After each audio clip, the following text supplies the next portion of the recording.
Hey girls, it's Wednesday. I'm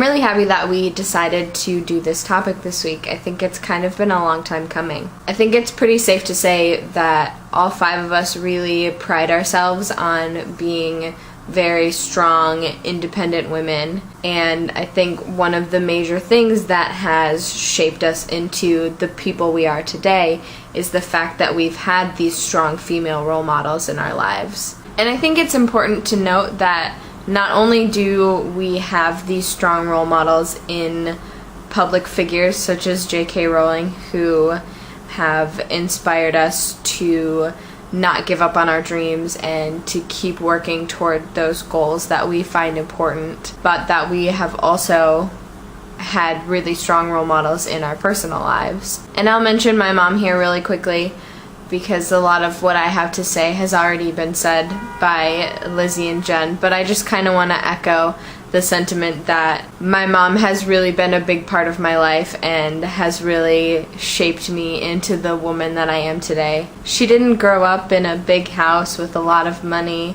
She had to work for everything that she wanted, and throughout my entire life she has taught my brothers and I the value of hard work and what it takes to be successful. And even though at times when we were growing up we wished, oh my god, I wish that mom would just let us do things and not make us work for it, I really do appreciate what she did for us, and I think that I have come out of this a lot stronger person than if I had just had everything handed to me on a plate. And I think that a good majority of that has to do with my mom. Apart from those two, there are two other women that I want to briefly talk about.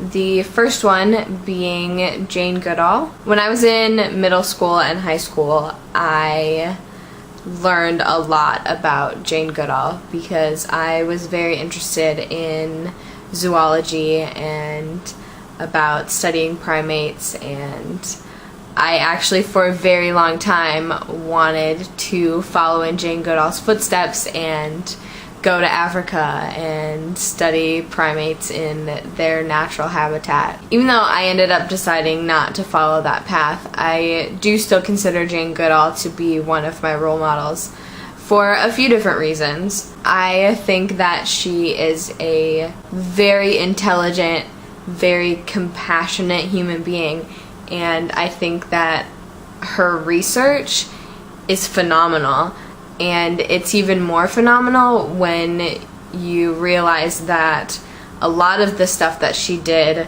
early on in her career was before she had ever even studied zoology or anything having to do with animal psychology or anything like that. The other thing that is a little bit amazing about her is the fact that she didn't go to college and get a bachelor's degree. She went to Cambridge and went straight for her PhD, which is a very difficult thing to do. So I think that really says a lot about her as a person and about how intelligent she is and about her determination to learn as much as she could in order to study these fantastic creatures. So for me, that really goes back to the old saying that you can do anything that you put your mind to, and I think it really drills that into my mind a little bit more, that if I try my hardest and if I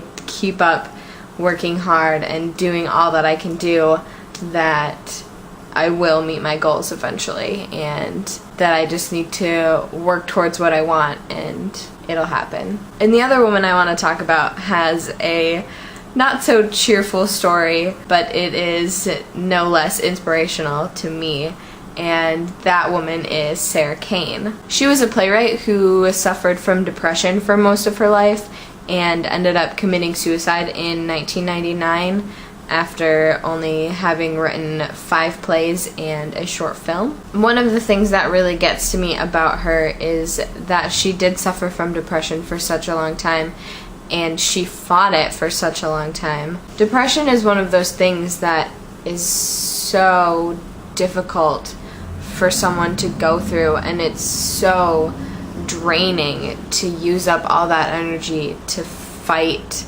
every moment of every single day, and to continue to write and to do the things that are really important to you is a big step in trying to fight this disease. And even though she did end up committing suicide in the end, the work that she did before the disease got to her was fantastic. If you haven't read any of her stuff, which I'm guessing most of you haven't, I would definitely recommend it. It's not for the faint of heart though.